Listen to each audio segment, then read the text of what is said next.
पश्चिम बंगाल विधानसभा चुनाव के बाद राजनीतिक माहौल पूरी तरह से पलट गया है। जैसे ही सत्ता ममता बनर्जी के हाथ में फिर से आई, वैसे ही बागी फिर से घर वापसी कर रहे हैं। चुनाव परिणाम के बाद न सिर्फ नेता बल्कि बीजेपी में शामिल हुए कार्यकर्ता भी टीएमसी में घर वापसी कर रहे हैं। इसके लिए बाकायदा अनुष्ठान भी कराए जा रहे हैं।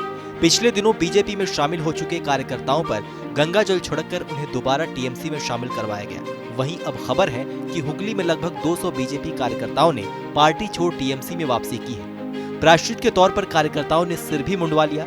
सिर मुंडवा और गंगा जल से शुद्धिकरण कर कार्यकर्ताओं ने कहा कि बीजेपी ज्वाइन करना उनके लिए सबसे बड़ी गलती थी और वे अब अपनी इस गलती का प्रायश्चित कर टीएमसी में वापस जाना चाहते हैं। कुछ दिन पहले ही बीजेपी के राष्ट्रीय उपाध्यक्ष रहे मुकुल रॉय ने टीएमसी में वापसी की थी। एक समय तृणमूल कांग्रेस में दूसरे नंबर की हैसियत रखने वाले मुकुल रॉय नवंबर 2017 में बीजेपी में शामिल हो गए थे। इस दौरान बड़ी संख्या में टीएमसी के नेताओं ने बीजेपी का दामन थामा था, लेकिन एक बार फिर मुकुल रॉय के टीएमसी में जाने के बाद अटकलें लगाई जा रही हैं कि कई और बीजेपी नेता भी टीएमसी में शामिल हो सकते हैं। पश्चिम बंगाल विधानसभा चुनाव से पहले स्थिति कुछ और थी। टीएमसी में तोड़फोड़ की चर्चा आए दिन सुर्खियां बटोर रही थी।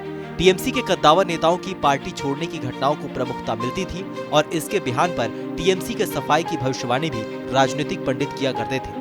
लेकिन मालूम होना चाहिए कि लोकतंत्र की असली लगाम जनता के पास होती है। लिहाजा तमाम शोर शराबे से दूर पश्चिम बंगाल की जनता ने अपना जनमत फिर से दीदी के हक में दिया। ऐसे में राजनीति में गंगा का फिर से उल्टा बहने का दौर शुरू हो गया। हालांकि ये प्रक्रिया अपने आप में इसी लिए उदाहरण है क्योंकि ममता सरकार की वापसी के अभी कुछ ज्यादा दिन नहीं हुए हैं और बीजेपी के खेमे से वापसी का सिलसिला जोर शोर से चल पड़ा है। ऐसे में इस खबर को लेकर आपकी क्या राय है, हमें कमेंट सेक्शन में लिखकर जरूर बताइए। बाकी देश और दुनिया की अन्य बड़ी खबरों के लिए सब्सक्राइब करें TV9 भारतवर्ष।